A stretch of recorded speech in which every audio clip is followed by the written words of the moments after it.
Chris was talking about the margin of error in the first 2 games is just so tight right now. How do you widen that gap just by a little? I mean, you can look back and think about certain plays that make a difference in the game. But just for us, big picture-wise, when you talk about narrowing the gap, let's not lose our heads. It's 5 points total within 2 games. That means we're really close. That just means we're not doing our job well enough in the little things to overcome that and to be in a better position. So for us, it's playing each play, and that being the most important one. Really just a singular focus about just doing our job, preparing, knowing the team we're preparing for 100%, but then also this has got to be the best week of preparation when it comes to knowing our game plan throughout the season. So we just have to continue to improve and just overcome our own mistakes. When you have that margin of error that's so tight, how tough is it to play free and mindless and not think versus like, can't do this, can't do that, and everyone's so tight? Yeah, I mean, you never want to feel uptight. You never want to play not to lose. You always want to be the aggressor.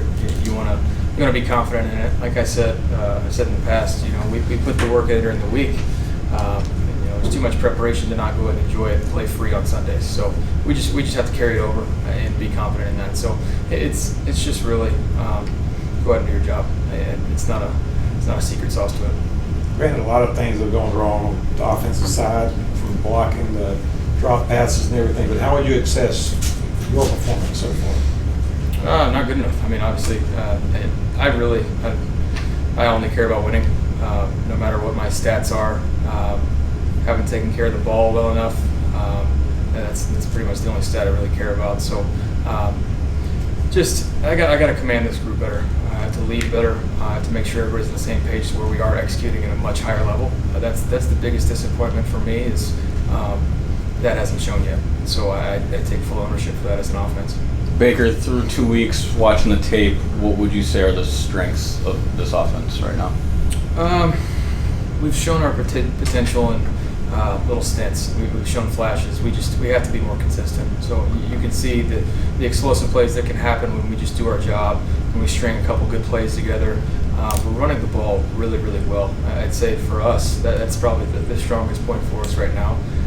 We just, overall in the pass game, we just have to be so much better. So run game, I'm really proud of that. So we have to keep expanding and growing in that area. And then as a quarterback, how do you balance keeping your eyes downfield, driving the football, being aggressive, and at times understanding, hey, there might be a check down there, I should just take that? Yeah, it's a fine line to walk, being really aggressive, but also just knowing we have these shot plays called, we have certain things called. If it's not there, play the next play, so check it down.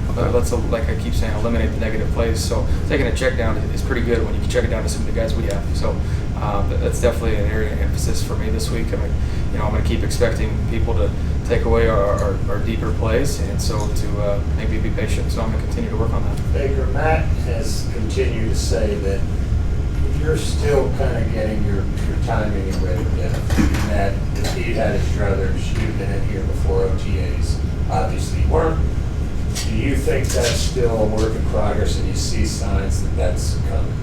Yeah, I think any time you get into a new system, it does take live games and real action to get to know, for Coach McEnroe to get to know me and for me as well to get to know the system and really just see how this team plays out within these plays and what we're comfortable in doing and what we can really be good at. And so I think we're starting to learn more so over the last 2 games. We've had a good test with pass rush week 1. We've had a great test of different pressure looks and personnel looks last week. So for us, this is a really important week for us to continue to nail down our own jobs and be more consistent and continue to grow in the areas that we're good at. But there's growing pains. And the first 2 weeks were really good tests for us, but we just have to keep on pushing forward because there's a lot of ball left. It's still early in the season. You said there's a lot of ball left.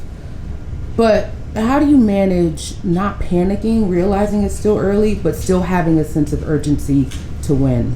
Yeah, I mean, each week you need to have a sense of urgency to win. But the no panic mindset comes from the fact that we are just now going into our first division game. And so these are always a little bit more important when it comes to, look at the big picture for playoff race at the end of the year. Obviously, we're singular focused on one game at a time, but this is an extremely important game with it being the first division one. And so nobody's hitting the panic button yet.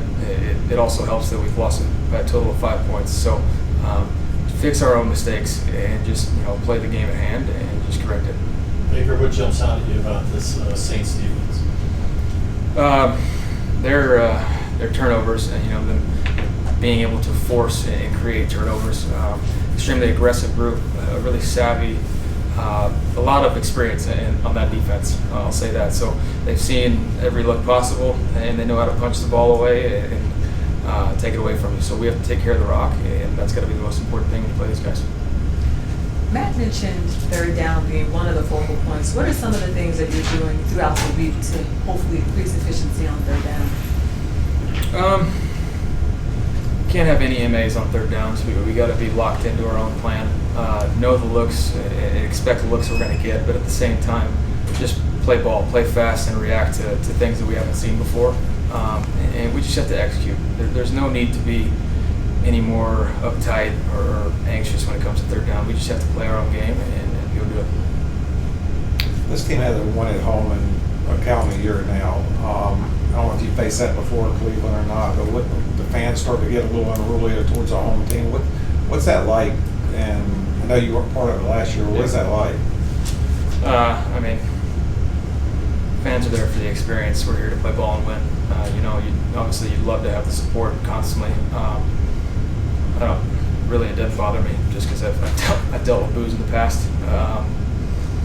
We'd love to have our fan base helping us out with the energy, but when it comes down to it, if we execute, they're going to be loud for us. So that's what I'm worried about. Jarvis Landry is, of course, on the Saints now.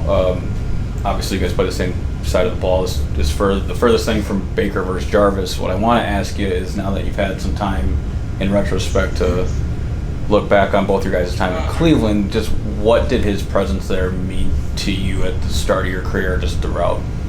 Yeah, Jarvis is one of the best teammates I've ever had at any level.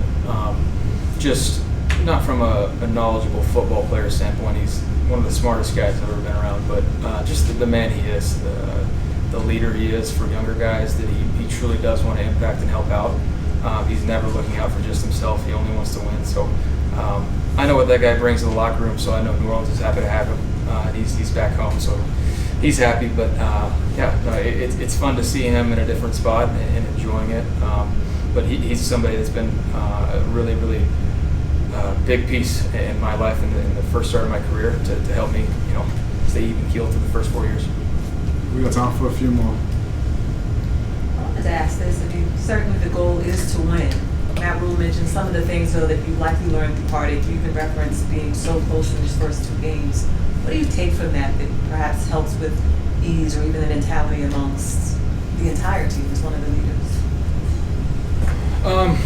When you look at it as saying we're so close, I think it also puts in perspective for, we are a young group as a whole team, but it puts it in perspective of the margin for error of winning and losing in this league is so small, and those little plays and those little things and details do really matter. And so it's better for us to learn these lessons early on rather than later on down the road. And so I'm hoping that we can truly turn these experiences into lessons and use them for the betterment of our future. Do you feel like, since there's such a small margin, it's hard to turn on right now, get the wins? Do you feel like once you get it turned on and get into the winning territory, do you feel like it's something that you can get out and run with after that? Yeah, I think anytime you can get momentum going, especially with a group like we have, we're all kind of waiting to see, like, hey, why aren't we starting fast? Why aren't we playing better? But, we all keep saying, I'm pretty sick and tired of saying that we're that close and we're right there. But that's the good part about once you get started, it does help to create that momentum going forward.